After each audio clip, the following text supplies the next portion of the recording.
I find it's really helpful. Somebody's mother-in-law came to visit, Sit, read, and they were Presbyterian, I think.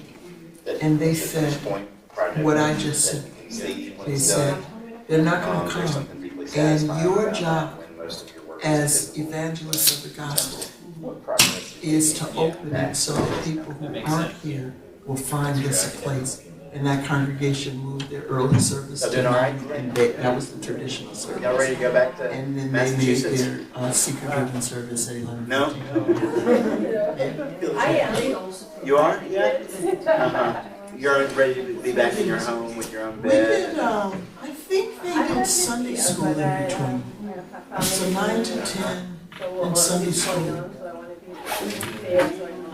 10 to 11, and then. Yes.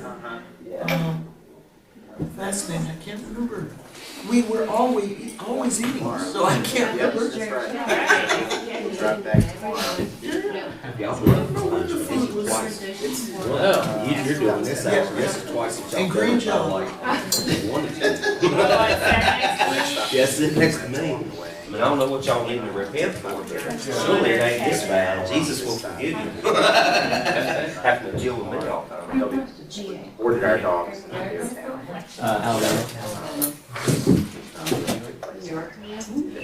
So they'll pick up the dogs for us.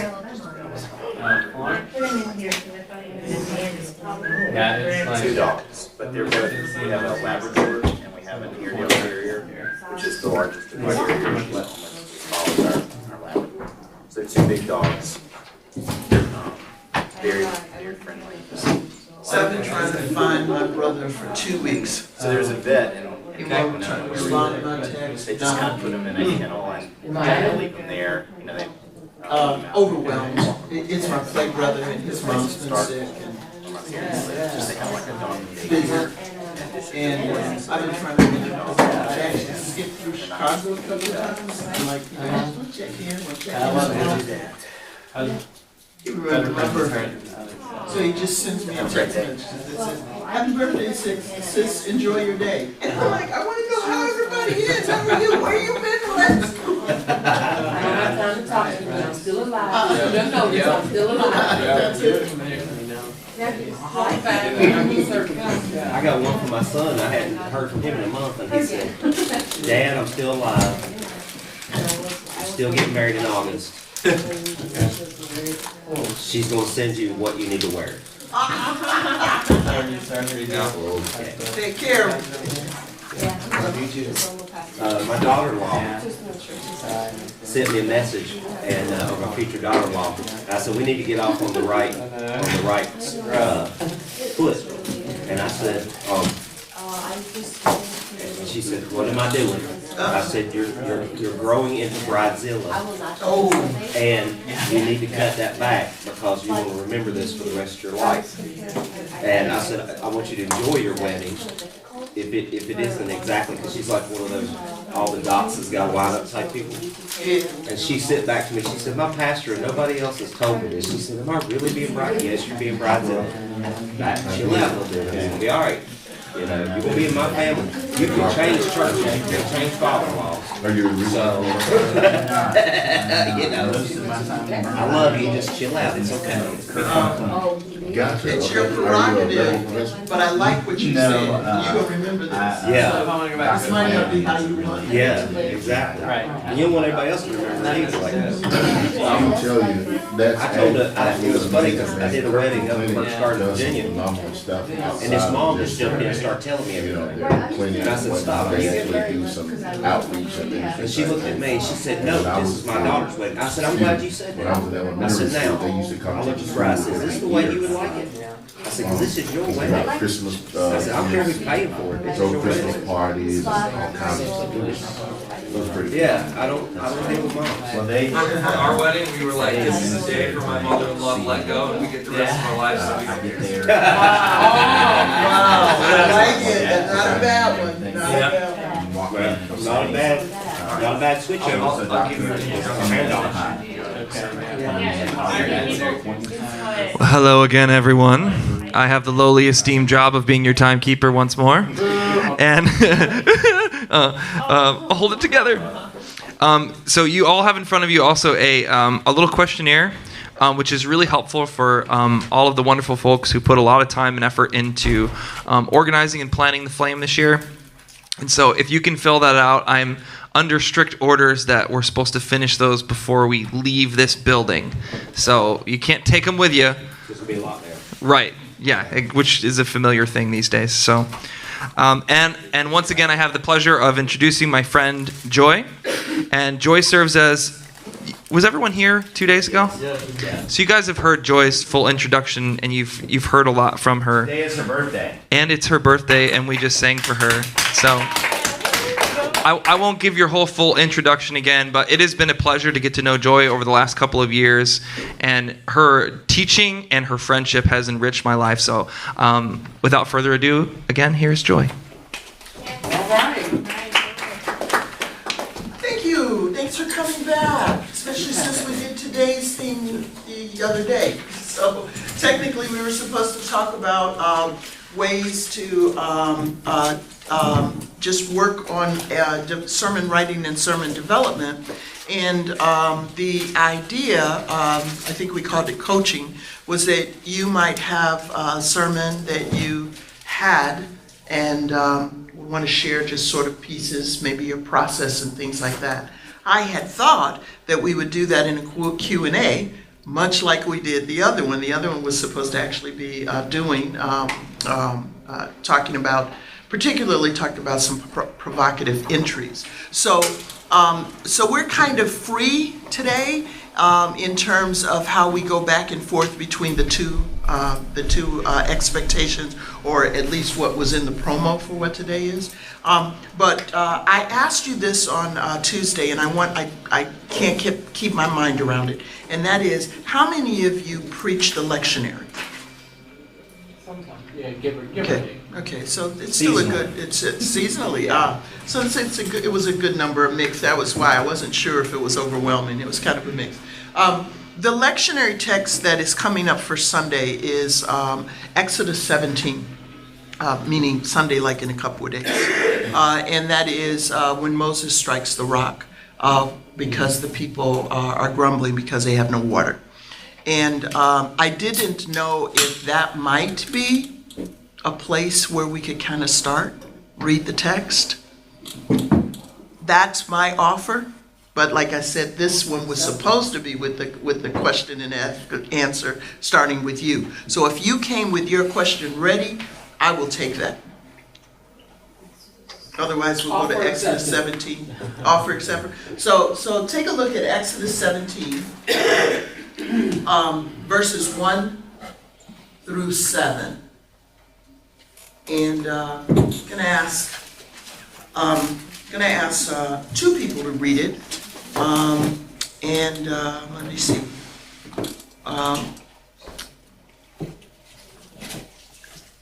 I forgot your name, but you're looking at me. Nope, you're looking straight at me. Yeah.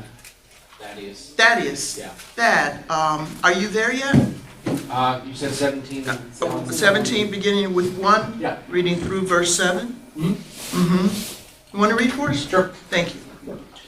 The whole Israelite community set out from the desert of Sin, traveling from place to place as the Lord commanded. They camped at Rephidim, but there was no water for the people to drink. So they quarreled with Moses and said, "Give us water to drink." Moses replied, "Why do you quarrel with me? Why do you put the Lord to the test?" But the people were thirsty for water there, and they grumbled against Moses. They said, "Why did you bring us up out of Egypt to make us and our children and livestock die of thirst?" Then Moses cried out to the Lord, "What am I to do with these people? They are almost ready to stone me." The Lord answered Moses, "Go out in front of the people, take with you some of the elders of Israel, and take in your hands the staff with which you struck the Nile, and go. I will stand there before you by the rock of Horeb. Strike the rock, and water will come out of it for the people to drink." So Moses did this in the sight of the elders of Israel, and he called the place Massah and Meribah, because the Israelites quarreled, and because they tested the Lord, saying, "Is the Lord among us or not?" Thank you. You're welcome. Can you tell us what translation you were reading from? NIV. NIV. All right. Someone looking, oh, there are a lot of phones, so you all have Bibles.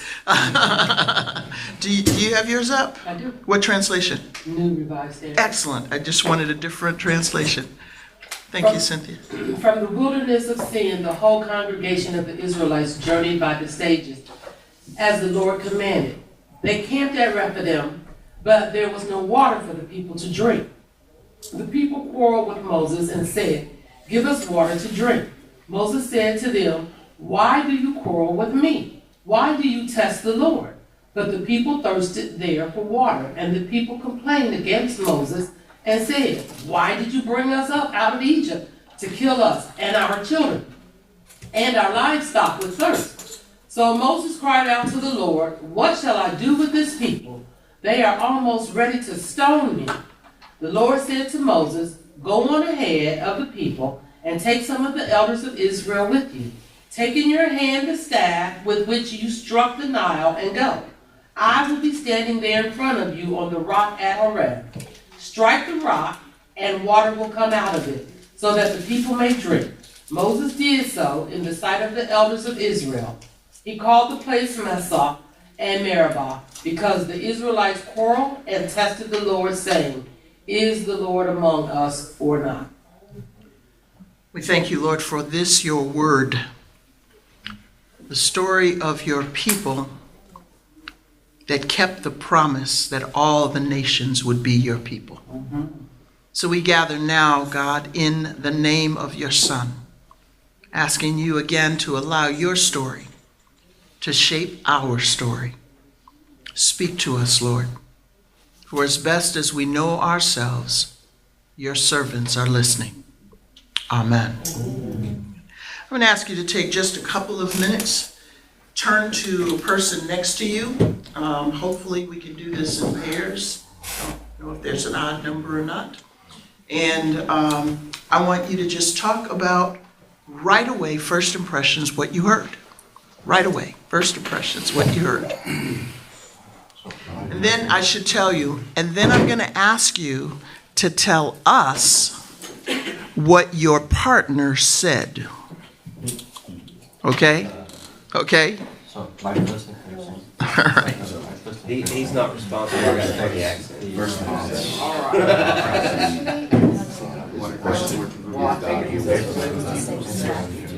Oh, okay. So you're over there. Sorry.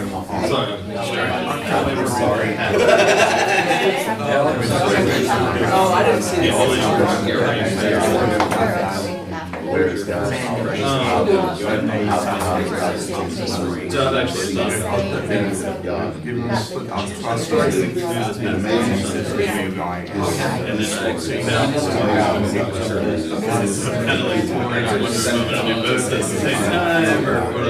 I was going to talk to Archie, but they already started. So go ahead.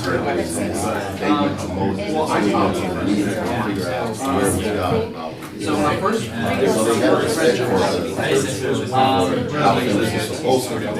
think the biggest test I ever I would think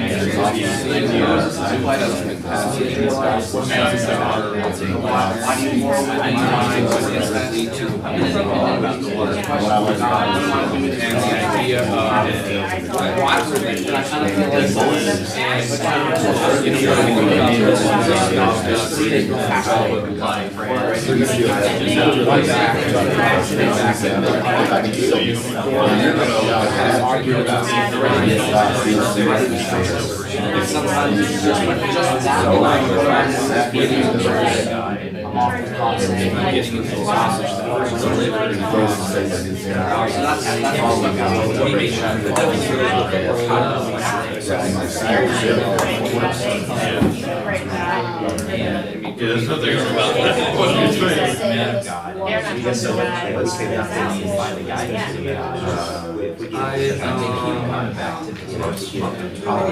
Take us out.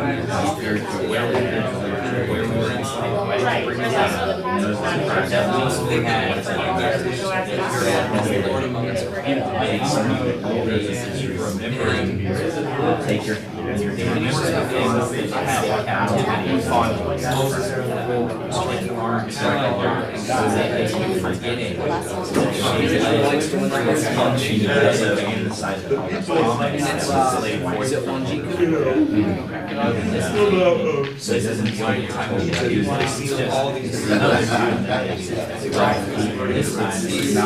All this stuff. And now that he brought us all the way here, that then just so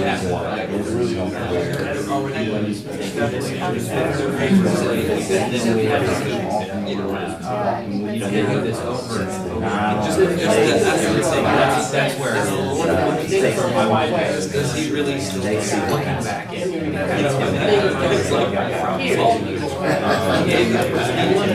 Where it's there.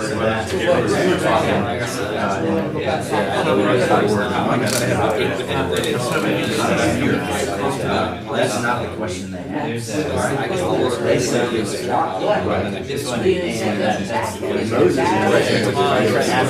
They give us water. so clear that Because you were talking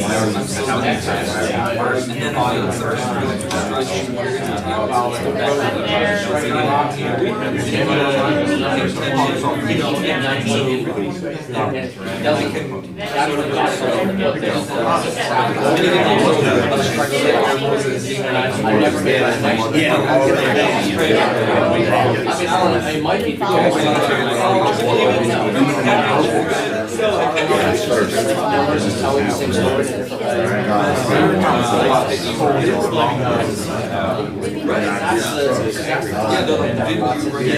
You brought it up. So I would assume that Constantly blaming well, that really is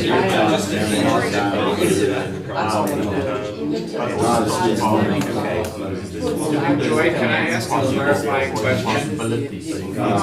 I'm right on. I always preach. I mean, I'll take. I really choose the gospel. I don't preach it. So I'm curious as to what gospel has prepared an election, because that might help me to focus on where I want to go. That's exactly where my mind went before I looked at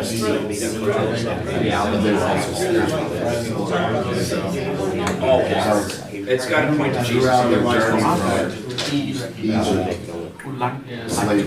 Slavery. That's exactly where my mind was. So many issues, so many complaints, so many problems. So I think I was gonna say, especially because even though they've seen miracles, when you ask, you shall receive eventually eventually. being separated, even though they've been fed manna from heaven, even though they've been given water, they still. I was just going to look up the verse. the whole thing. I said I knew he was John. I knew it was long. Yeah, it's a long. That's Five to 42. I told him that's 5 to 42. And then there are times where you might edit out part of it so you can. You know, that's Say something. in my opinion. Well, that's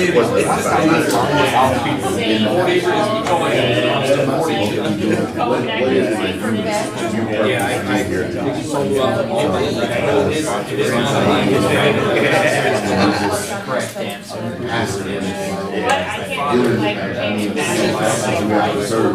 That sounds better. It's ridiculous.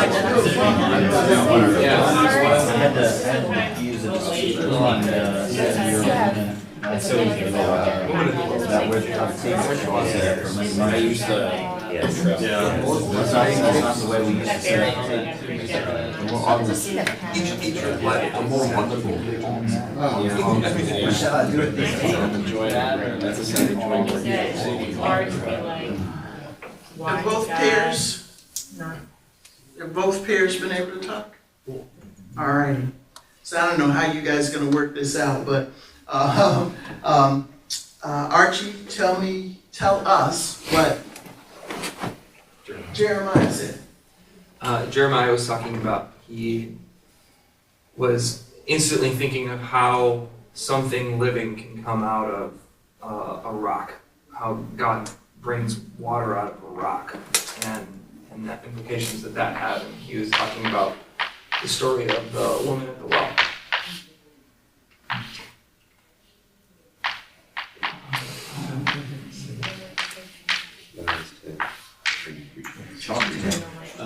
Right. I needed to go home and write a sermon, so. That's okay. Jeremiah, tell us what Archie said. Archie was talking about how they were coming to Moses, blaming Moses for how he's brought them out of Egypt. They saw God do all these great things, but the moment they hit trial in the desert, they immediately forget everything that's happened and start blaming and whining and complaining.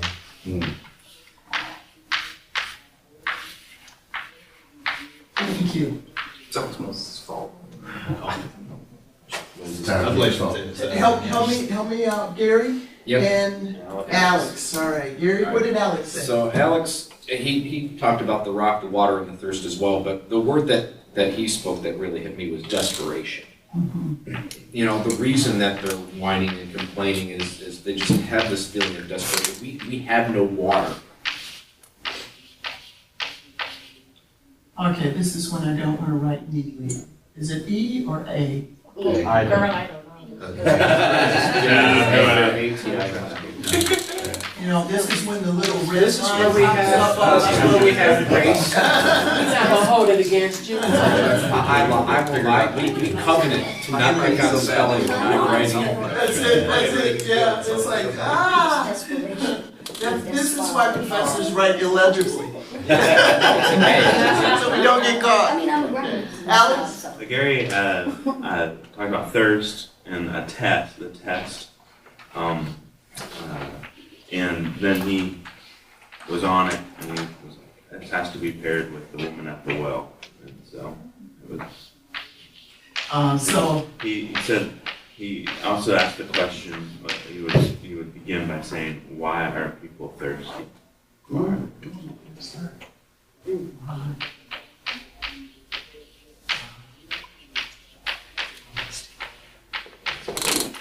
can borrow, you don't have to steal it.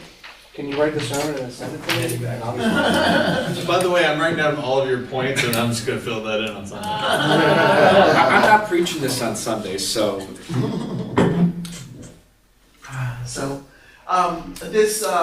The question that Gary had asked is, what is the gospel that is paired with this Old Testament? Because his practice is always to preach the gospel. So I put it up there. So if anyone else thought that, because he said I confirmed it, or actually before he knew, before I told him, that was the idea that came to mind. So I'd be curious if anyone else went to another text while they were doing so. Just add that to your response. Where are we? Are we with you? Okay. We talked about, Marissa and I talked about the fact that, both of us talked about the fact that God had already provided the manna and the quail. Mm-hmm. So if he can provide manna and quail, provide water. The interesting thing that Marissa said, though, is why are they coming to Moses when it's God that's going to provide it? Mm-hmm. And how many times in our churches they come to, and I love the illustration you gave, because that actually happened. That I'm a younger pastor. Believe it or not, guys, I'm a younger pastor. This guy was 65. He'd been there 16 years, and the first thing they wanted me to do was fix the children's ministry, fix the youth and children's ministry. So they had come to Moses to fix a problem, and apparently had not even talked to God about fixing it themselves. They came to the pastor and said, "Fix this." And how many times, parallel in our lives now, how many people come to us and say, "Go talk to God about this." You're the person that gets paid to do that. So I thought that was really good. That's powerful. Did I represent you correctly? Yes, Good. that's good. Okay. I'm not going to represent you correctly. That's okay. I'm a pastor. I'm used to nobody paying no attention. I swear. You're talking about a lot of stuff, Kevin. Okay. So Kevin's description, he talked a lot about Moses, actually. I feel like you were gravitating towards Moses a lot, especially when you emphasized kind of Moses breaking almost, when he said, what did he say? Oh, when he cried out, what am I to do with these people? That breaking moment, and how as a leader, sometimes God has to put you ahead of the people so that way you don't get affected by their worldly sins going on. Yeah, worldly grumbles. Gotta get out ahead of them. Yeah, yeah, to not be dragged down. I wished all my people listened like you did. You will be surprised. I did learn something last time he was teaching. I'm done with the stories because that's what everybody remembers. I'm gonna start this. I'm done with the story. It's like, I remember when Kevin's kid. I was like, no, we're talking about Jesus. I think somebody brought that up on Monday. Yeah. Okay. So you were gonna do Cynthia, or are you gonna? I'll cover Cynthia's. Okay. Cynthia said that the biggest thing that stuck out to her was that when things don't appear to be going the way that the Israelites need it to go, that they strive to go back to what they think is comfortable. And in this scenario, it would be back to enslavement in Egypt. I'll expand a little bit. When she said that, what I thought was they longed to go back to enslavement, and they had no idea that what they're going through wasn't nearly as bad as it was in Egypt. So they think they know what's best for them, but in reality they have no idea. Which way are you gonna go? Okay. Yeah, that's what you said.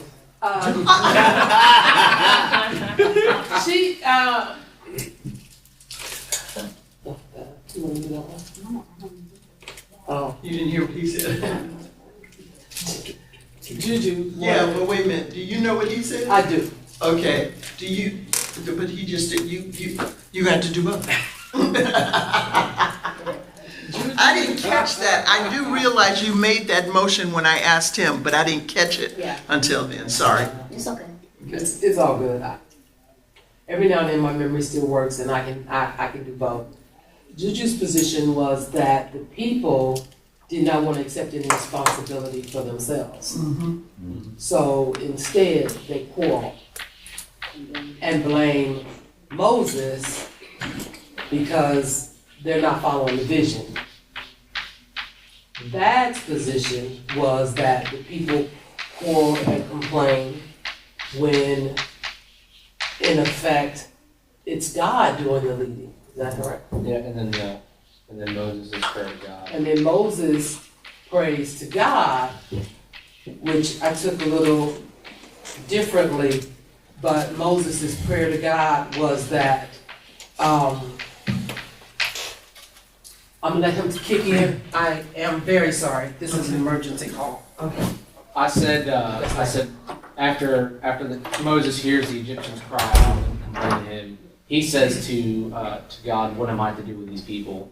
And I said that oftentimes for me, I feel like that in leadership in the church, that you just kind of get to that point, whether it's every week, something in the service or whatever it is, that people just don't seem to get the point of what you're saying, or they're transfixed on the story that you told and not the gospel message, or they want you to fix all the problems instead of going to God themselves, and you kind of get to that point of just like, what am I going to do with these people? What do I do with them? What do I do, God? And you kind of just, so I related to Moses in this, but I'm sure many times I'm the Israelites as well. So it changes.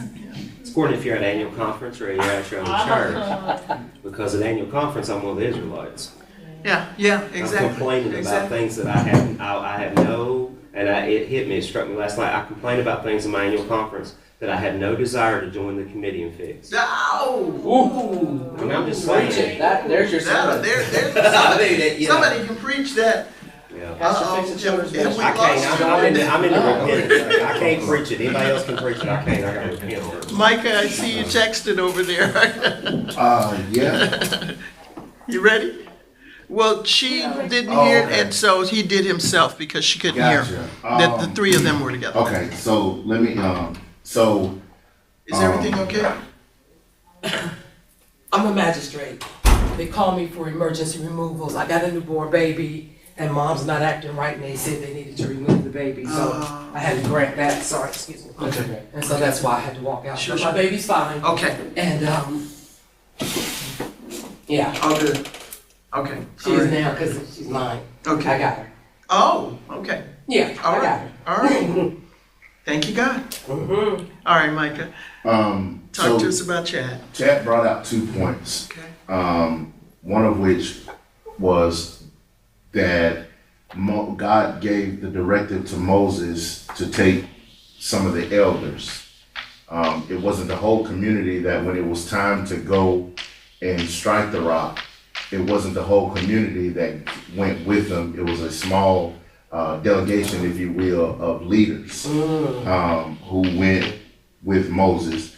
And then the other thing is that Moses basically, in the end, when he says, is God here with us or not, he really rearranges the question that the Israelites asked, because what they really said was, did you bring us out here to die with our animals and our children? And what he's saying that they're really asking is, well, they're not concerned about their death, but they're concerned about whether God is really with them or not. Yeah, presenting problem about their thirst is not the real problem, which is their faithlessness. Mm-hmm. And Micah, that was such a good insight. I hope Chad comes up with something good. Micah said that the question at the end, is the Lord with us or not, is all of our question. And they can't see the Lord, but they can see Moses well enough to take the question to him. And Moses is able to lead them to a place where they can receive the blessing of the Lord.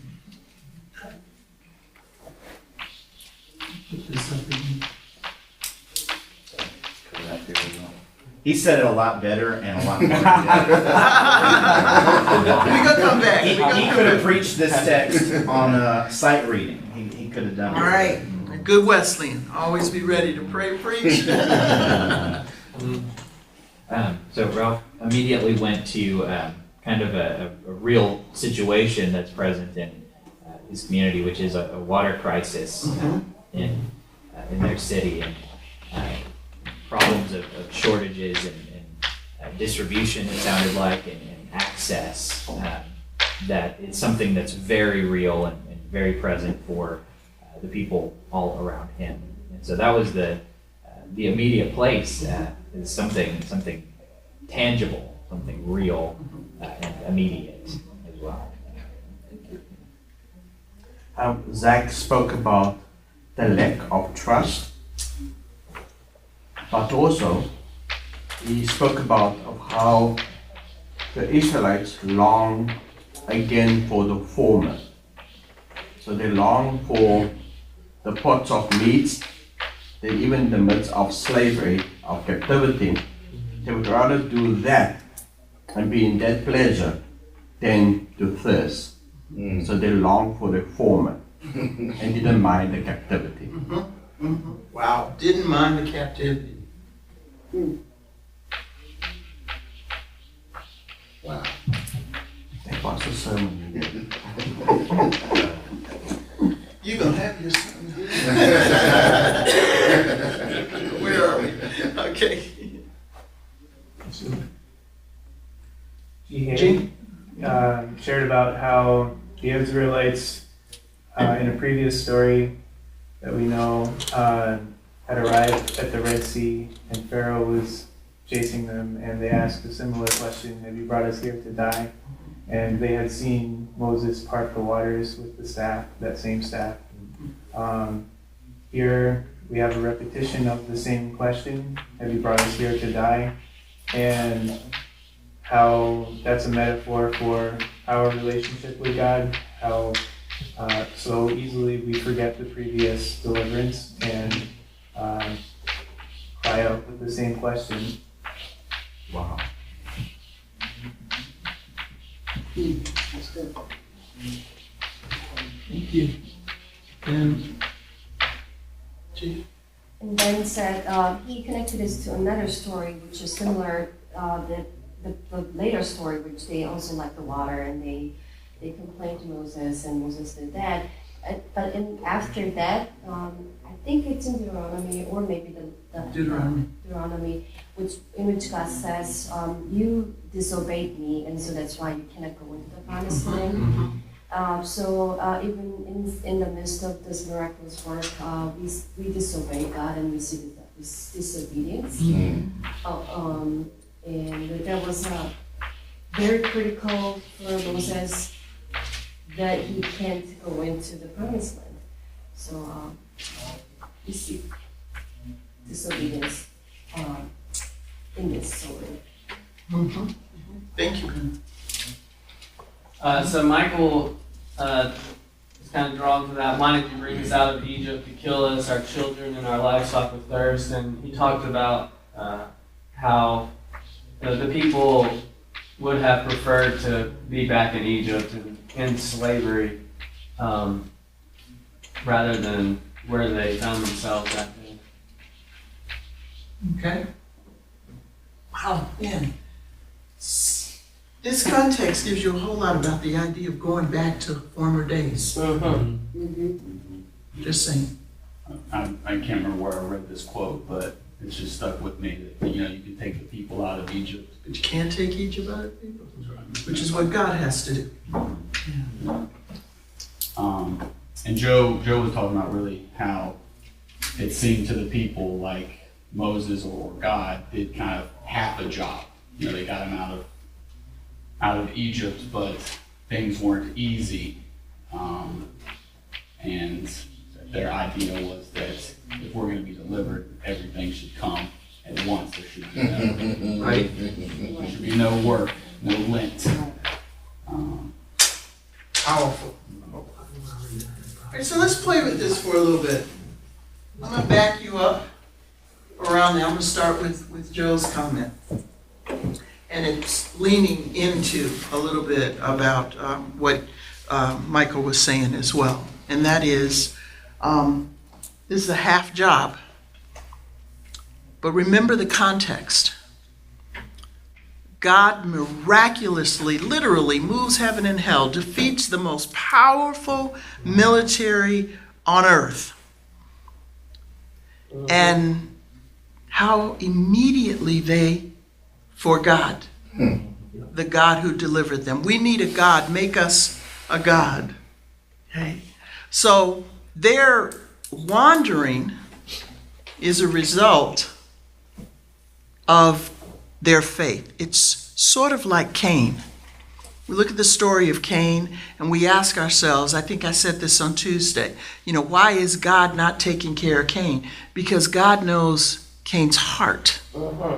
And so God is taking Israel on a journey, much like God was taking Cain on a journey. Okay. I'm listening to, and I offer this without critique. Okay, so I'm just going to give it to you because I haven't had time to critique it yet.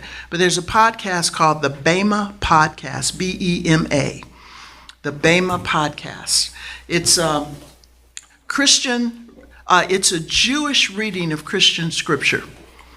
And they introduced a couple of ideas that I'm going to point to with this. And one of them is the wilderness is the place where the people of God have to learn to depend on God, to listen to God. It's the walking and wandering in the wilderness. If God had simply delivered them and left them, we already know. The story repeatedly says, you said it right away. Forget God. We got this. We're good now. Okay, maybe we're not. So let's make our own God. I mean, that's one of the responses. Or let's turn to our leaders. And jumping in on there, that comes up several times. They blame God. Moses is at the breaking point. That they are forgetting God. That's sort of what I was talking about a moment ago. I'm going to come back to the God's direction, but I want to keep this paired up with this cost Moses. This cost Moses. It sort of goes along with what you were saying, Kevin, in the sense that what happens to us is the people we got to deal with. That's the reality. We got this great promise. We've got this great God. We have this awesome responsibility. We're excited. And then we got to deal with real folks who are a whole lot like us. Whether you're at annual conference sitting in the among the crowd, or if you're up on stage. But we come to that point where we are constantly wondering, God, what is happening with your people? What are they doing to me? And so Moses is rightly terrified. They gonna stone me. Pay attention to this. So God uses a stone. Just saying. Right there. They're going to. How do you stone? You stone with rocks. So I'm going to get what you're afraid of as your destruction is going to be the source of your life. Okay. So the other thing about that is recognizing the importance of our role to keep people remembering who God is. So they forget God. As great as God has been, they turn to the one who pointed them to God. They turn to the one who answered God's call. So you could say, in some sense, it's respecting God, because they're not putting their hands on their hips, just straight up saying, God, what you doing with us? I think it's what you've already put up here. I think it's that they just plumb forgot. And so it is always our responsibility to remind God's people that God is with us, that God provides, that when you ask, you shall receive. Yeah. Thank you. When you ask, you shall receive. And our job is to stand in that middle. Our job is to stand in that middle. Now, I'm just going to point this out so that you get more than you asked for in this. When they're at Mount Sinai and they're about to get the Ten Commandments, and Moses goes up on the mountain, and God realizes what they're doing with Aaron to make the golden calf. God is angry. God sends Moses down. But notice what Moses' response is then. Moses' response then is, God, you can't release these people from Egypt and kill them because it will tarnish your reputation. As leaders, we stand between God and the people and God. And the role that is taken on there is the exact same role that Abraham takes when God is about to destroy Sodom and Gomorrah. How many times have you just been saying, God, go ahead and send this virus on my enemies? As if God is your, private military in the sky with the lightning to strike your enemies down. That's not how Abraham and Moses respond. They respond by saying, God, your honor, your character, the witness to who you are in the world. The whole thing, God said, this is so that Pharaoh and the Egyptians will know that I am God. Okay? And so Moses is saying, we can't mess with that. So our job is to stand between God and the people. Okay? But on the moments when we are done with God's people, and that's the other thing in the Sinai story. Moses says, God says to Moses, your people. And Moses says, excuse me?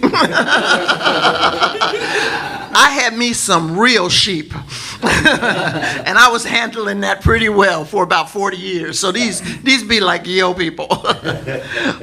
When you get to that point of breaking, we have to remember it's not in this scene. But because we know the rest of the story, it is later. Nice save there, table. It is later that in that case, Moses is just broken. And I'm gonna make a reference in a little bit that I heard from this Jewish reading of the text that you only get here that might explain why God was so angry when Moses struck the rock twice. But no criticism here. It's just an image that I'm kind of going to give you as a midrash and let you prayerfully take a look at. But I'll get to that. That's commercial. Stay with me.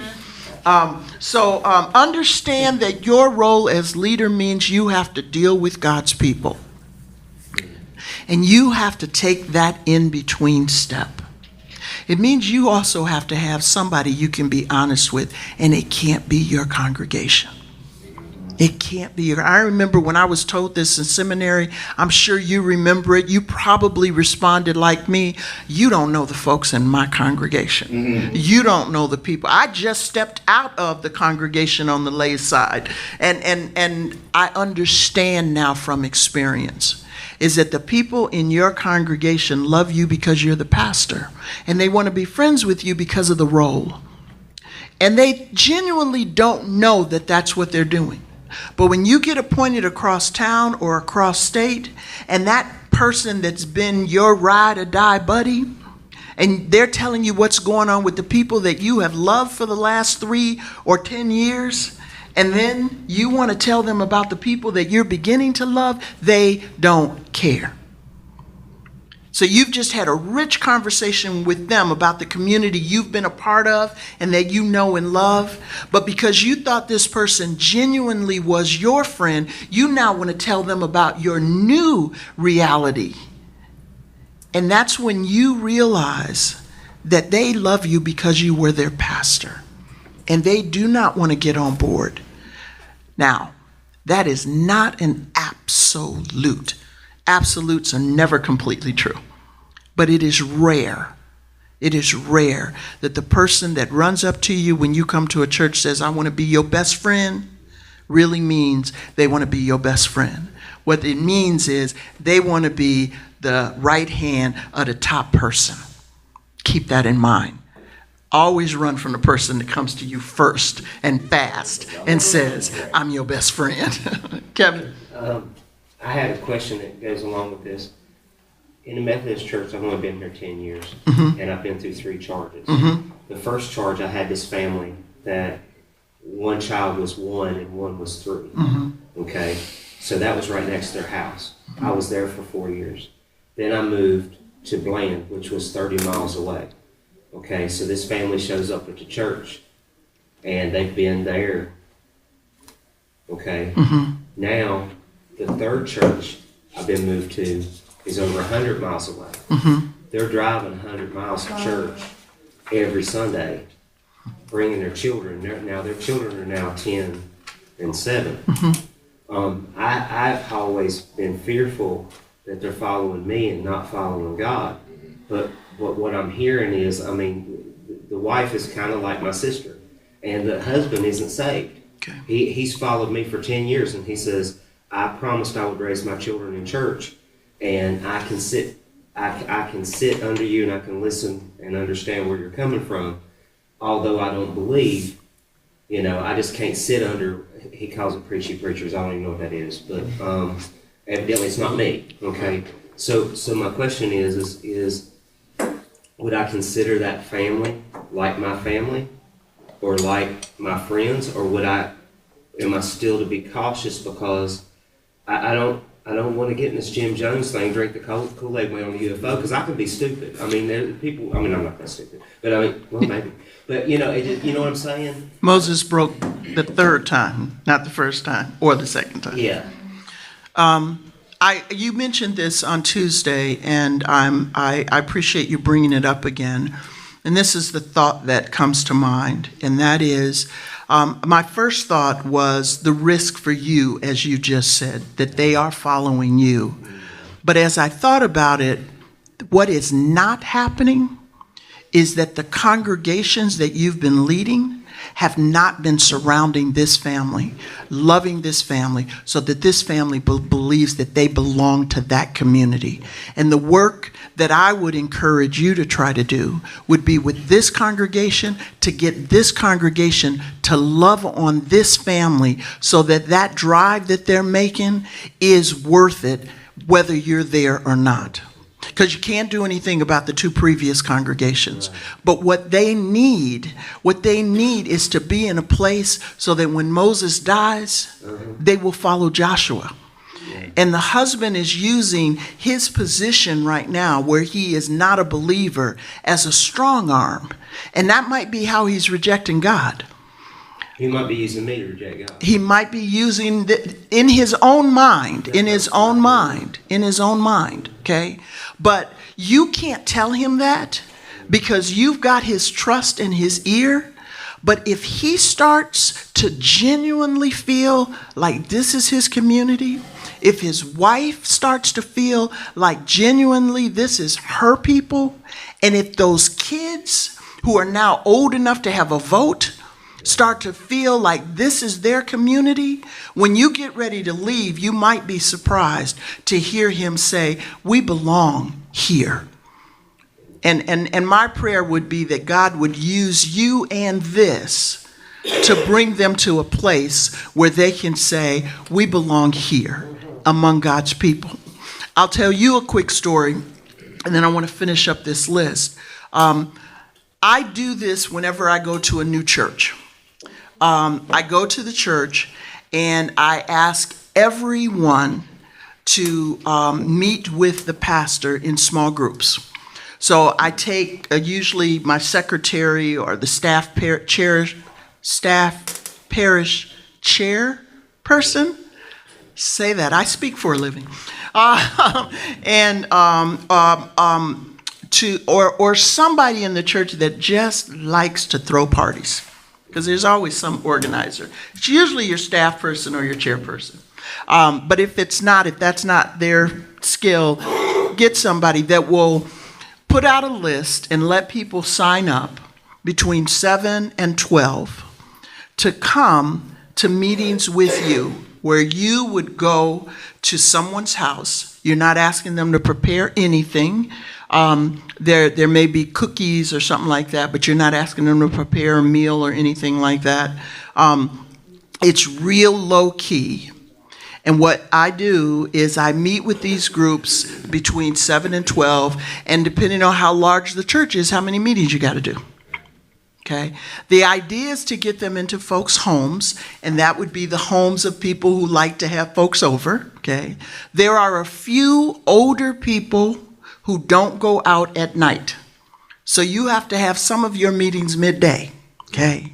There are a few folks that work so that they can't come during the day. So you need to have the majority of your meetings at night. Okay? And there are some folks that just won't go to nobody's house, sometimes out of integrity, because they ain't gonna never let nobody in theirs. Okay? And so you need to have a couple of meetings, depending on how large the church is, in the church. Okay? But what you don't want to do is to say, I'm going to come to choir rehearsal and meet with the choir. And I'm going to go to the missions committee and meet with the missions. Because part of this is to get the people to interact with folks. So you do a sign-up sheet, and they do it at their convenience. And at one of the churches that I served, it was a large church. We had 2 services. There were people that knew each other from work but never talked about church. And it wasn't until they met at one of these dinners that they learned that they attended the same church. They just attended at different services. Okay. The story I told you yesterday about not dissing a previous pastor, it came out of one of those meetings because I asked 3 questions. How did you come to this church?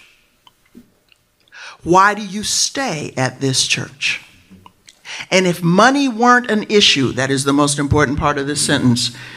If money weren't an issue, what should this church be doing? Everybody gets asked the same questions. And in that small group, there's an opportunity for folks to sit around munching on cookies and to answer those 3 questions. And this is what you will learn. I should say, at the end, you give a brief testimony of who you are. Brief, and it's the same thing basically that you tell everybody. So they're all getting to intimately meet you too, okay? What you are learning is that most of the people didn't come to that church because of the preacher before you, no matter how great the preacher was. And most of the folks didn't even come, I think somebody talked about this on Tuesday, didn't come because of the choir. Sorry, Archie. Most people come to church because somebody invited them. It might be the pastor. It's probably a neighbor. It could be the person that eventually became their spouse. Y'all know that story? All right.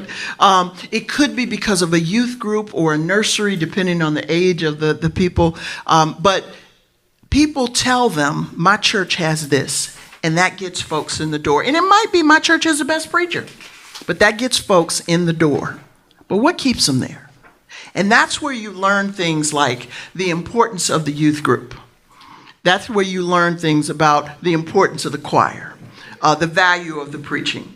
I'm not kidding. In some areas, you guys will believe me on this. Some folks will go to a church because they have a paved parking lot and they don't want their car to get scratched on the dirt road. I had people say that, okay? But that's where you learn what is important in the church, okay? And then the last thing, and that's also going to tell you what cows not to kill. That's going to hint at some of the landmines you want to avoid, okay? And the last question is what they really are dreaming of. And you got to get them to do it without money involved.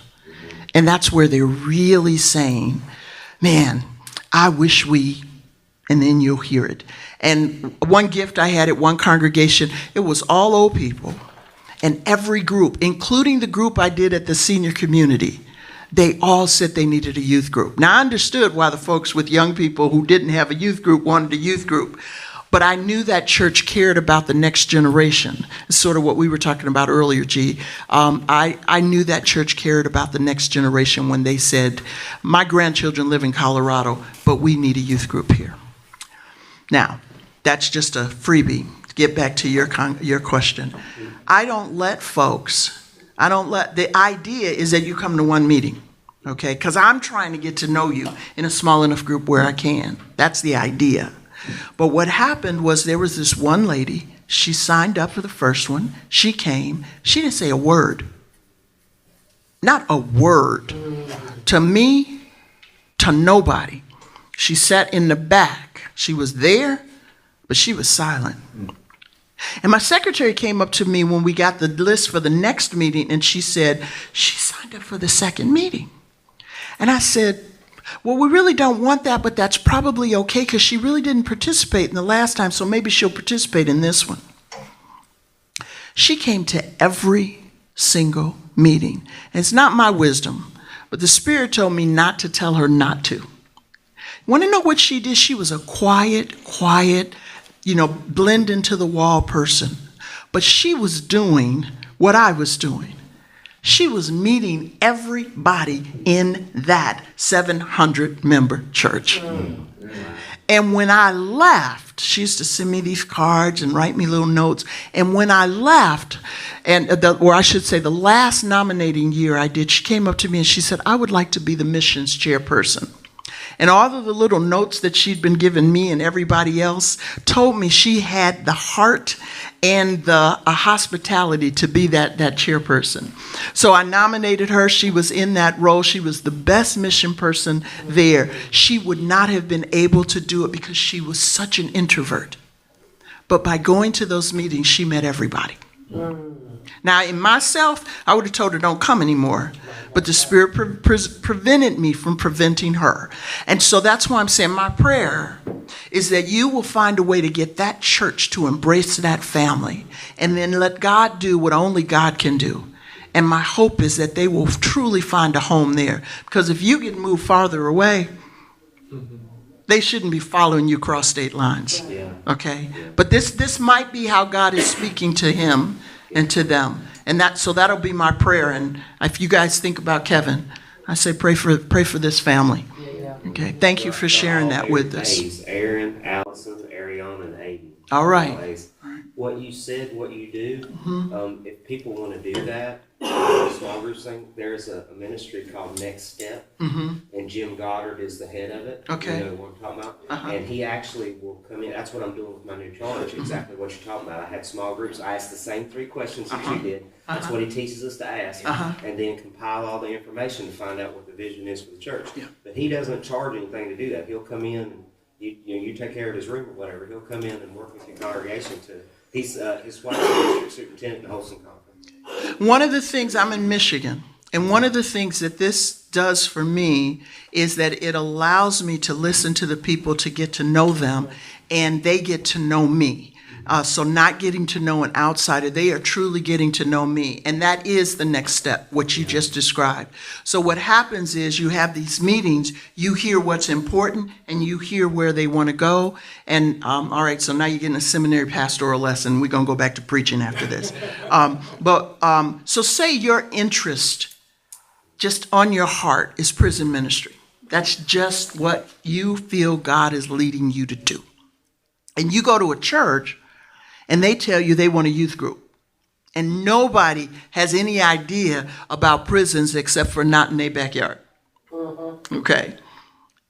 So you get all this information and then you take what God has laid on your heart and you say, here's my vision for the church. We're going to get involved in prison ministry. You're not going to be there long. Okay. But what if you do this? We need a youth group. And everybody's going to know you heard them. And one of the things that you make sure that the youth group gets involved in is writing letters to prisoners, doing something with the angel tree at Christmas time, doing something that begins to connect your congregation with the prison ministry and allow that to become the seed.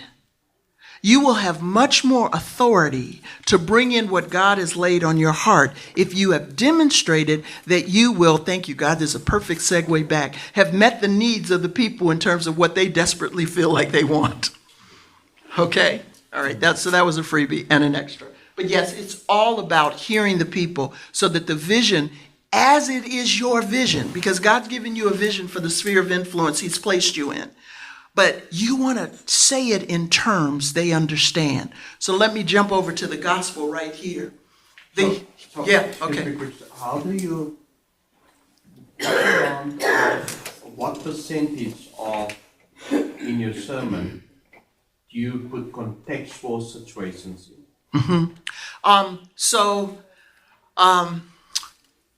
Hold the pen in, I got to get to the gospel. Gary, that's on you, okay? Hold the pen in, I got to get to the gospel. So you put up here water crisis, okay? My last church was Flint, Michigan, where we can't drink the water because it's got lead in it. And that's been going on for 6 years now, okay? You learn things when you have a particular contextual situation. I was trying to think of when you said this, and I've forgotten it again now, so I can't think of the verse, but there is a text, and I think it is in the narrative lectionary, that has in it a line I never would have read if I had not been pastoring in Flint, Michigan. And the line is, a prophet went to a city with bad water. I'd been at the church about a month, and I get a text that says a prophet is sent to a city with bad water. I preach the text. And because I highlight that line as I'm telling them the story of what's going on here, they are amazed that the Bible seems to know that God is going to need to send someone to deal with their city because they have bad water. And in that, you as a leader standing in between are saying what Matt likes to say, this doesn't surprise God. God already knows, but your people have forgotten. And so if what you do is simply give them a good contextual idea and a good psychological or sociological or cultural or business economic answer, they're going to say, I can get that without church. But if you say the best economic, cultural, psychological answer is already what God has been doing, and I'm reminding you, because in chapter 15, God's already provided for them, okay? And by the time we get to the scene in Deuteronomy, God has already provided food and water, and the people keep forgetting. Our job is to let them know the God that we're asking them to praise understands, already has shown that he will provide. And that's why I'm telling you to trust him now. So with this text coming in a place where there's water, somebody said this, and you'll see me making the segue.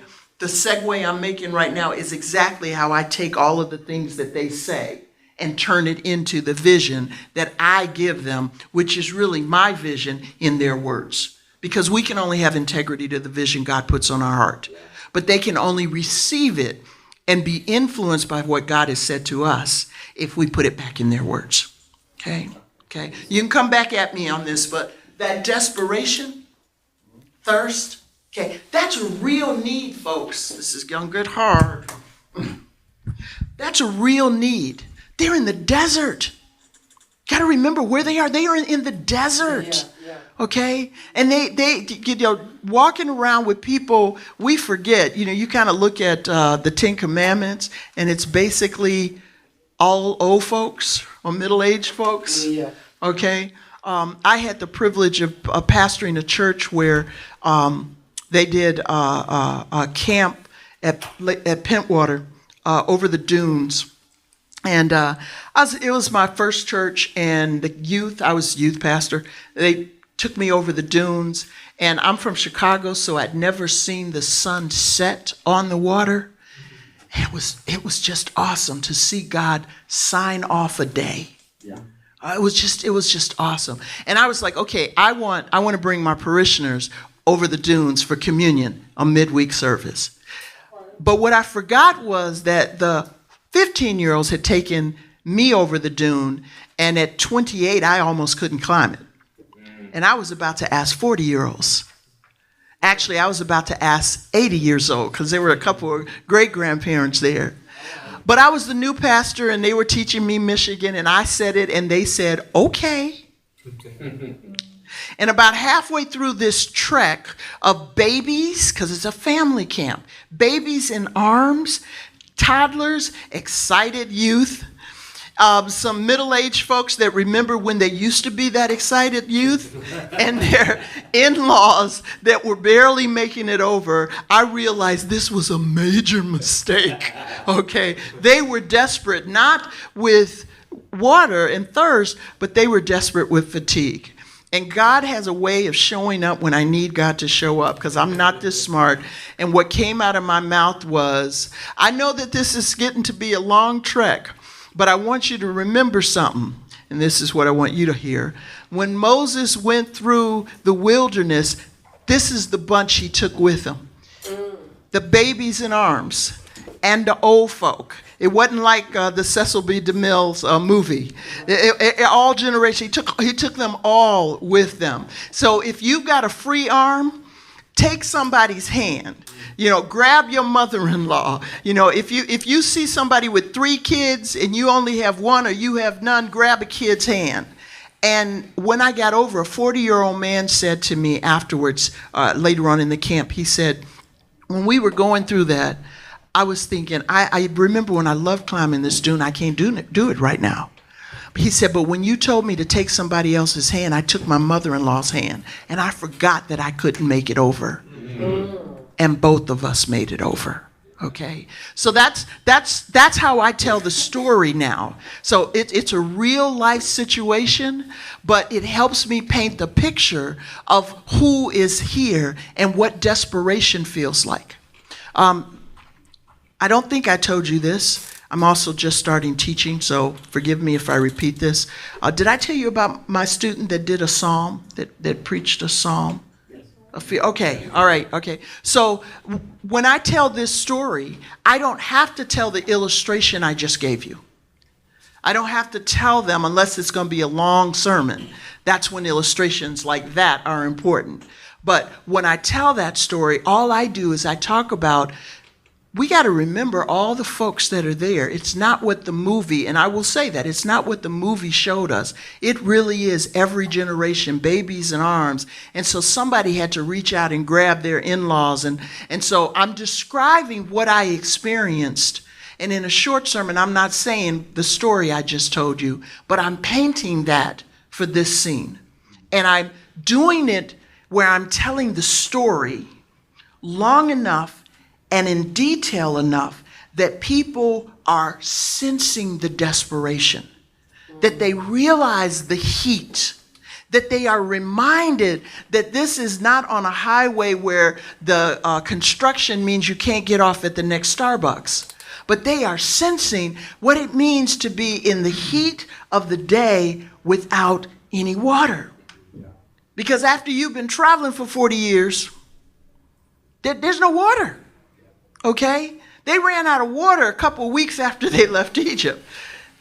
Now, living water from a rock, Terence Fredham, who's a retired Old Testament professor from Luther Seminary, where I am now, he's written a preparation on Working Preacher that we just reposted for this text. That's a commercial for you to turn to workingpreacher.org if you didn't recognize that slip in.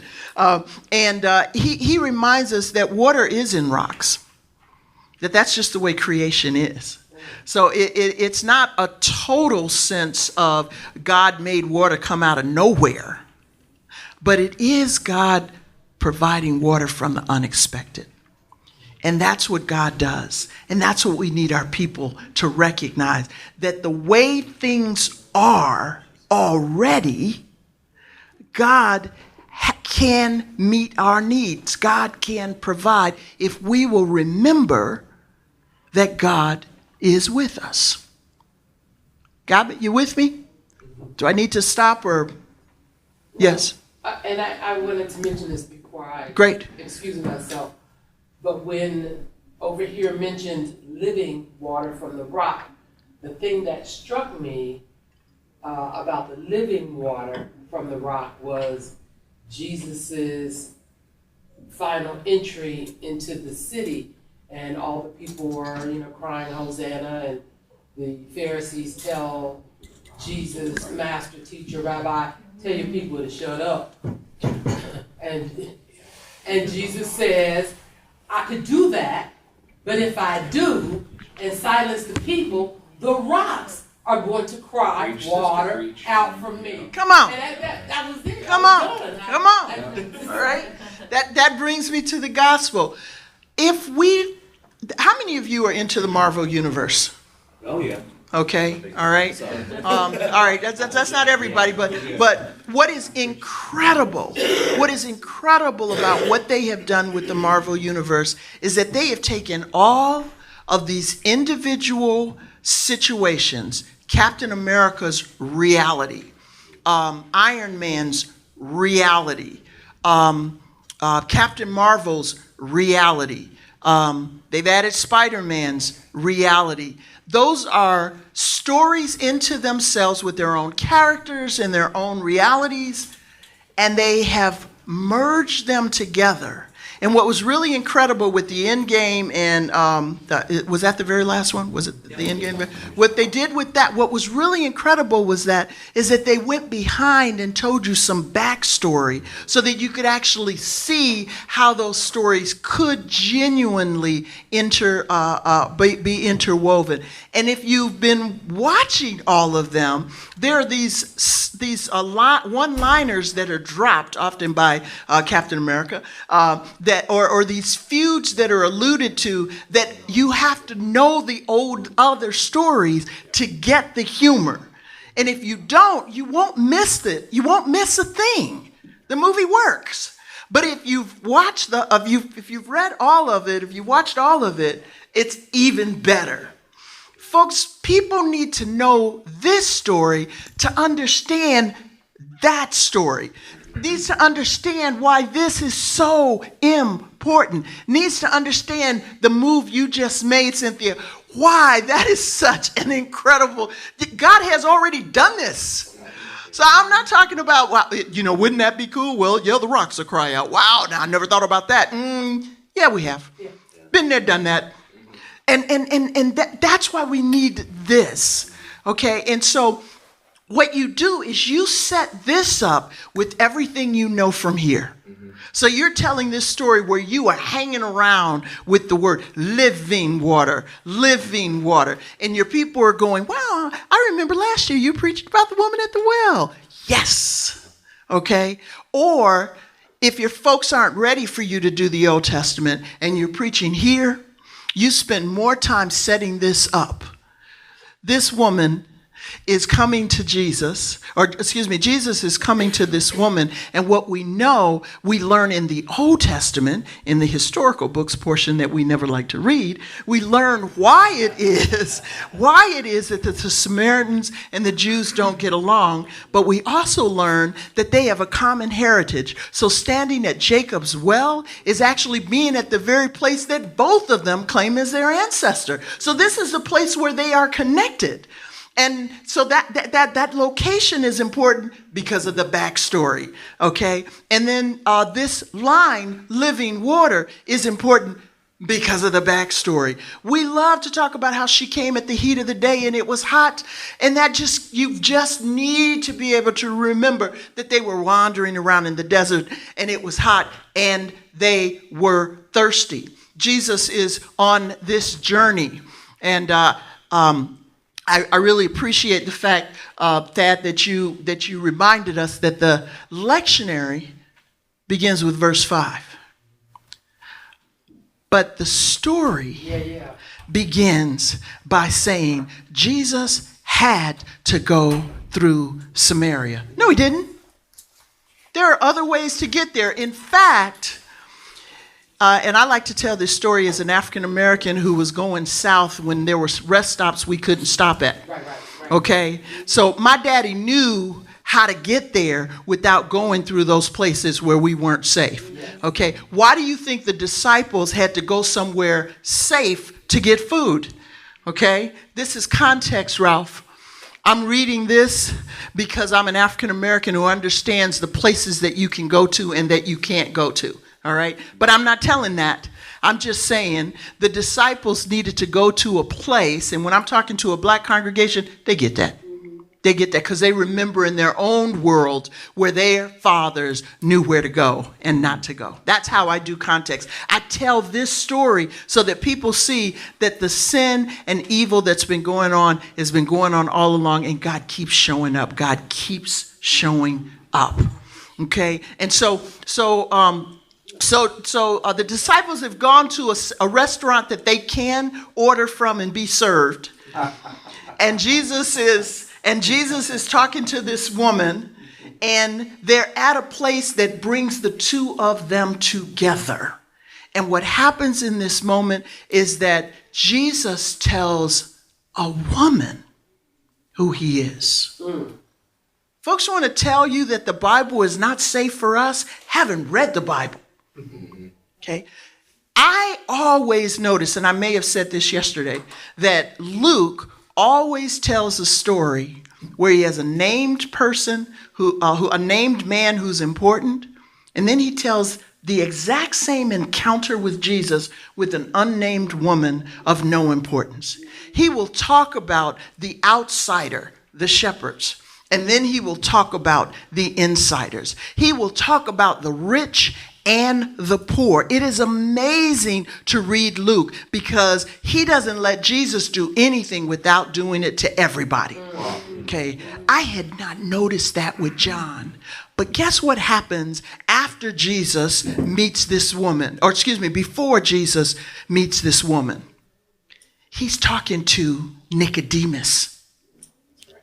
And an interesting thing in John, my colleague who's a Johannine scholar, she pointed out, she says that in John it matters what time of day it is.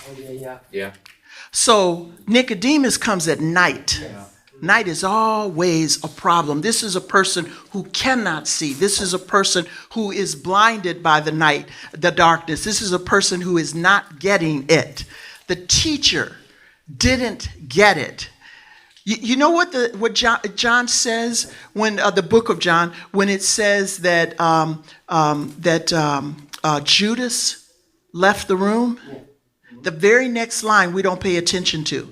It's important. It says it was night. John is helping us. John, who begins, in the beginning was the Word, doing that poetic throwback. Yeah. He's doing that all the way through his gospel. So when John tells you it's happening at night, he's saying folks aren't getting it. And in John, we find that Jesus is the light. Okay, so after the man comes in the dark and has this encounter where Jesus is saying who he is and what this is all about, the very next story is a story of a woman who comes in the heat of the day, in the middle of the day, and her eyes are open. And she becomes the teacher. She becomes the one to remind the people of who they are. And if you take that back to the Old Testament, she's making the Samaritans go back to the Jewish God. Yes. Their God. Yes. Okay? That's our job as a leader. You with me? Are you excited about this text? Folks, this is how I preach everything. I read the whole universe. I read the whole book and I pay attention to all those little details, and then I see, where is God doing this before?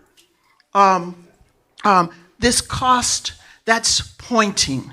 And that fits in with what does it mean when a leader breaks. So if I were preaching this text here, the focus would be on leader. It would be on Moses. It would be on what it feels like for us to be doing what God called us to do and having to deal with God's people. But for you to preach this, you're going to preach this among the people. And you're going to talk to them to remind them that God is always there. Now, do I have time to do that little bit? I have time to do that a little bit. All right. I'm going to just throw this out there. I told you I got this off the Bema podcast. I think it's incredible. I think it's about verse 6. Somebody read verse 6 to me. Talking about John? No, 17. Exodus 17. Yeah, it's 6. I'll be standing there in front of you on the rock at Horeb. Hit the rock, water will come out of it, and the people will be able to drink. Okay, let me stop you there and ask you, where is God? In front of you. Where's God? In front of you. On the rock. Where's God? In front of you. Where's it say? On the rock. Read it again. I'll be standing there in front of you on the rock at Horeb. Where's God? On the rock. On the rock. God is in front of you on the rock. And then what did he say to Moses do? You see it? If we take that text, this is a setup to say, they're not going to stone you, Moses, but they are going to strike me. You always, I heard you always take it to Jesus. You always, and it's right there in the text. Folks, the Marvel Universe is copying what God has done in God's story from Genesis to Revelation. Oh, I'm ready to preach now. It's like I'm preaching in 2 weeks. I don't get tomorrow, but okay. And I really appreciate Micah. What Micah did is what you want to do with your sermons. Because I did it slow enough and kept pushing on it until you said what I needed everybody to hear. And that's our job. Say it again, say it clearly. Okay? God is in front of them. God is going to be in front of him at the rock. God is in front of him at the rock of Horeb, and God says, strike the rock. What's in front of him? And your people go, whoa. And now you're ready to just bring in Jesus. Okay? And what you want to do is you want to tell the story in such a way that when you drop that line, your people don't feel like it came out of nowhere. And that's why you have to do this. You're going to have all kinds of ideas that you can't say in this sermon. But guess what? Stephen King drawer, this ain't the last time you're going to preach. You can come back to that. But when you pull out what you're doing, take your time to say, how do I tell my people everything that I saw so that they can see it, that they are journeying with me to the point when I say boom, and they all half a second before say aha. That's when they're going to say, oh, you preached this morning. Because they're not going home scratching their head because they didn't get it. They're going home scratching their head because they're going, I can't believe that's in the Bible. I can't believe God can send a prophet to a place with bad water when I live in Flint. I can't believe that God can supply water when people are desperate in the midst of a water crisis. There is nothing. If we will read God's word as God's revelation and God's promise to us that, where's the line at? God is with us. That's the question. God is with us. So don't let your people forget, because you are the Moses God has put before them. Thank you so much. We got time for more questions.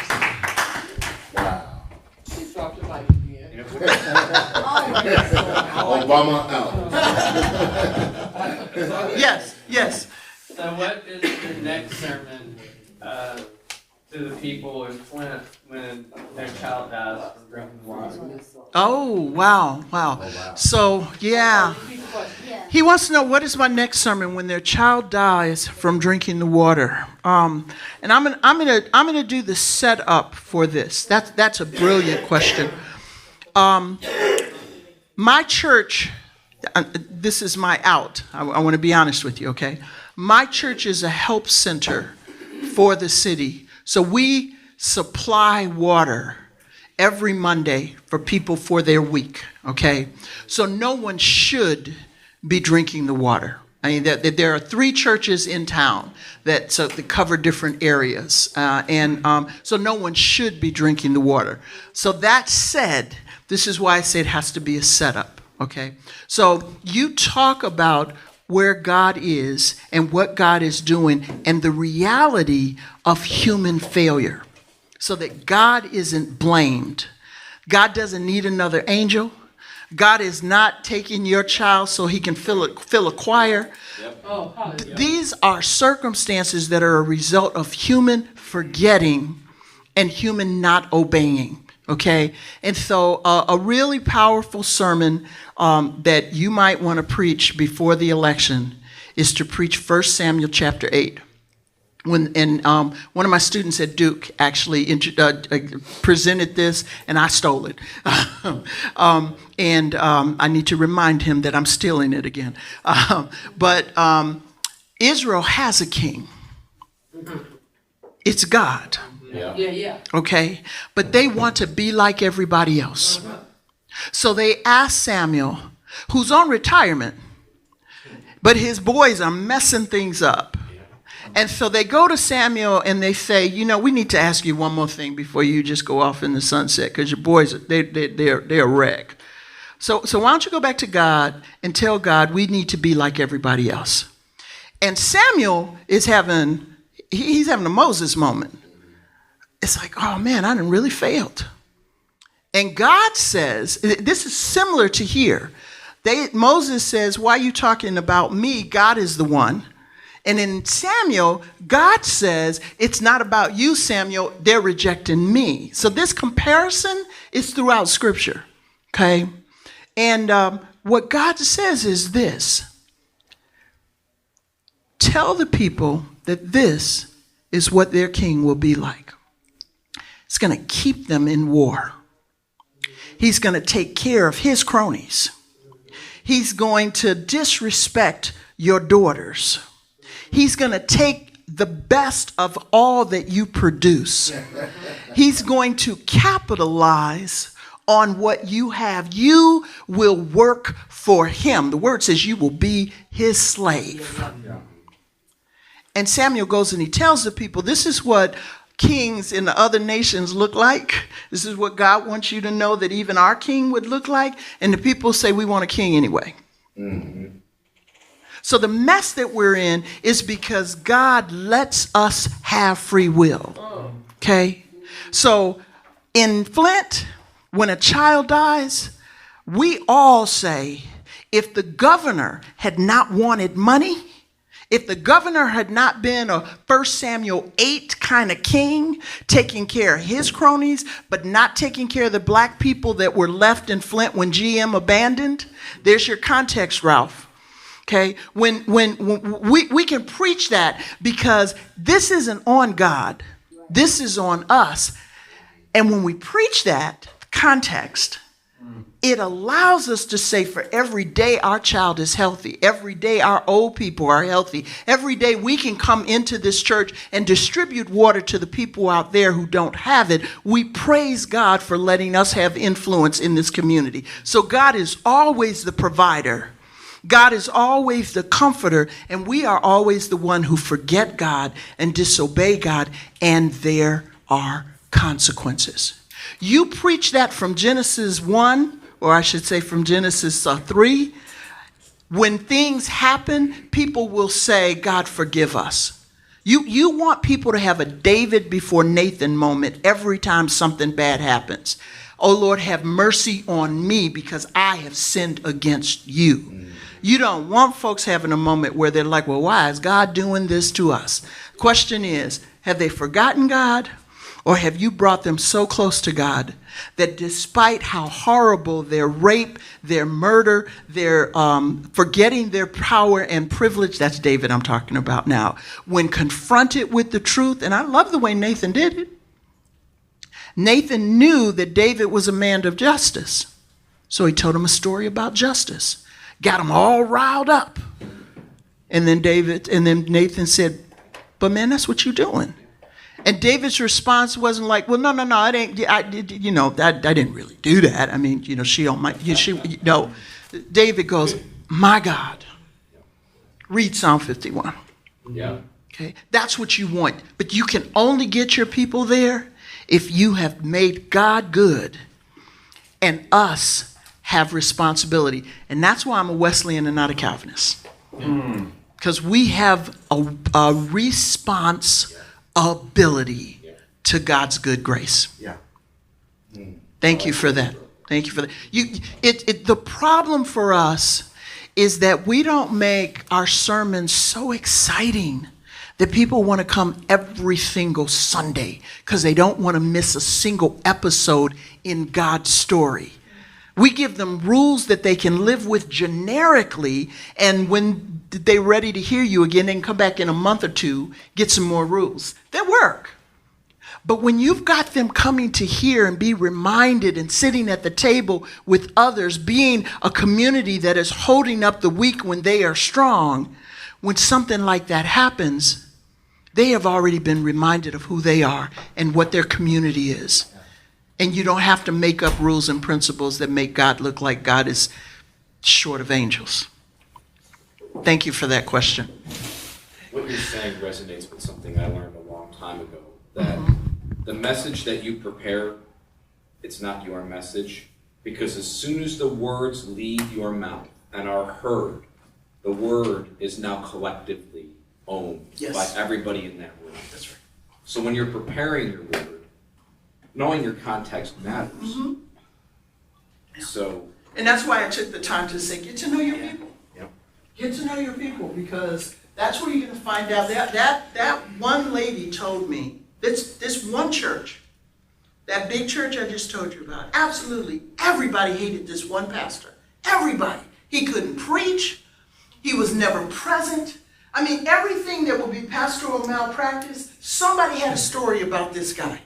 And when I asked the question of why you are in this church and why you stay here, this woman told me the story about this pastor. He had visited her husband when he was dying and was by her side. And if I had gone up against that pastor, I would have taken all that presence of God away from that woman. You know, he had a ministry of 100. He took care of one. And it seems that God is okay with the one. So I read that somewhere. I'm not going to go. I heard somebody talk about that. Yeah. Thank you so much. I need to let you go to lunch. You have been gracious. Will you pray with me? Absolutely. God, we thank you that your word is living. Yes. And it is the best story ever told. Help us, oh God, to tell your story so that people will know that you are with us. Amen. Thank you, Joy. One really quick housekeeping thing. Make sure to get me your questionnaires. And there's also going to be a place in the dining area that's a free will offering for the staff of Epworth that have been serving us this week. So there you go. Thank you. Can you hand mine back? I didn't realize there was a back sheet. Sorry. Oh. There's a back? Yeah. There is a back. There's a back to it. Alright, this one goes, yeah. One has thank you. Sorry, keep. Who's got one there? Yeah, mine, yeah. Yeah, right. Oh, yeah, exactly. Oh, that's my email and Twitter account. That's my personal email and my Twitter account. You can look me up on Luther Seminary. I'm like, this doesn't do what mine does. Working. Mine's already my back. You have like almost the same It is, size. Luther Just does slightly this. It's a sermon prep through the lectionary.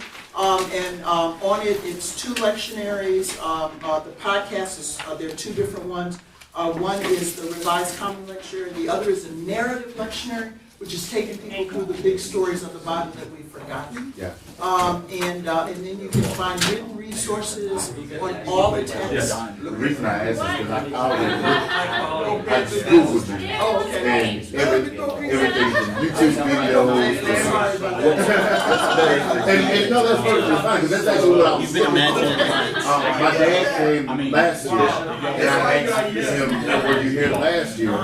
And he said he didn't think so, but I really wanted him to, because my dad is very I'll talk to Kate about it, but more than that, wordy and thinking, and so I think that we'll do whatever we need to do. Okay, all right. And where are you? And where is he? He is actually in Union Springs, Alabama. Okay. And I am technically pastoring in Cincy, Alabama, but I live in Birmingham. Okay. I heard of that. Yeah. I was just in Joy, that Birmingham connection you made and, about God on the rock. Really? first time ever in Really? Birmingham. The seat of the civil rights movement. Oh, yeah. And all I could do as we went on all the different I probably would have backed out. tours and the legacy museum and all over the Birmingham Center was to say these Transfer more right nations. Yeah. Cells and get enforcement through them. Just in the meantime, I'll figure it out. Right. But I haven't. Thank you for doing that. You did the curtain. Right. Greek. That was So, faster. I don't know. Yeah, no, I have it. Okay. Yeah, somebody told me Build they're- send in they're- emails Okay. like every 14 months or Well, so. I Be keep like, telling me, I've been so wanting to I ask just you about that. I want to stop. ask you when you I'm gonna go back to the went beginning. through I'm just gonna because work my way through it. Yeah. And I This just is got something through that the just shepherds, understand. and I can't. Because we talked to I our can't church. teach what Yeah, they and said that's yet because one of the I think the example that they're biggest using is issues I have. contemporary, Yeah, even though they I mean, I have, before, they weren't- and I've got to make I was- sure. I've got about 4 because or 5 contemporary major shepherds apparently issues are women. with the church. One of the, like, those And are man, the reasons I if ancient left. shepherds were But women, I didn't you know know, those my reasons first thing was to go and say, well, now If David's you go back, brothers and so were in the you army. go back about 50, you know, when David, the conference was in and North according to Carolina, this Bishop guy, Leggett was still here. the sisters Okay. would be You'll see a shepherds, young man go to the microphone and the and little do boy on YouTube would be and with the challenge the fact that they're sisters. going to make And I'm like going, bishops if that's true, that all these people that have said I the remember Bible that. wasn't good for women, I was the guy. Yeah. you know, I'm like, what is the first thing Luke's And I was story a does? new Luke doesn't start with teacher the during that Magi. college. That's I was a Matthew. new Right. dude, and I really felt like With the shepherds. I really felt like But I can't teach that until after I do my homework. I mean, yeah. But you can go do it. Well, you can even do it with John. There's no honor I mean, in it. when Jesus came up, you know, when Mary's at the grave. Mhm. I mean, the first And person he so- reveals himself to was Mary. And the other thing, so I don't know. I was the guy that you see that with the bus come down. So you know that was one. Not only was she the first person that was they were getting. They called her by name. She has to turn away from the grave. So we're talking about the whole thing that not from the church. Everyone's been connecting the sight, just the visual. And it's like she wanted to see Jesus. She wanted to see him. And she had to turn away from the grave to see. So she had to turn her back on what she thought was the end to see the before. It's such a good right. It really is. Joey, could I ask you? Because I figured it didn't really necessarily apply to everyone, but how is this like it's beautiful? Like it's So I tear up how complex I and had beautiful the to Bible is. Yeah. How do I As I portray that to storage children? shelter. I teach children's Sunday school, and like I don't know how to keep it simple so they understand it, but yet show them that beauty. Not VeggieTale. Yeah. Yeah, not vegetarian. So this kind Part of of goes it is, for kids, use of the Holy Spirit. they're not going to get that kind And of depth I'm able to have maybe this because some of that's maturing things I've posted seen, it. but they will get the awe of it. Thank you. You know, so the You big can- story, you know, like God says, Not my church, but other save Yes. all the animals. Yeah. So God's gonna build Yes. this big boat. So that's good enough for that. Okay. Now, that's good Just enough. making them in all of God Just, yep, just, and the stories. Okay. yep, just making the stories and so, and it's powerful. I had, when this first church also, this was forever. Falls out. This is my birthday, I'm being so. In one year, everybody that But, falls back on their heels falls back in judgment. There was a layperson that was applying for the job. And, he had a journal here. They were ready to 2 year old. Yeah. And when I got the job, they were in the process. And they came to me and they said. Seminary, what they call seminary, is master program, because I said that. Thank you. So I started watching. And I had these two sons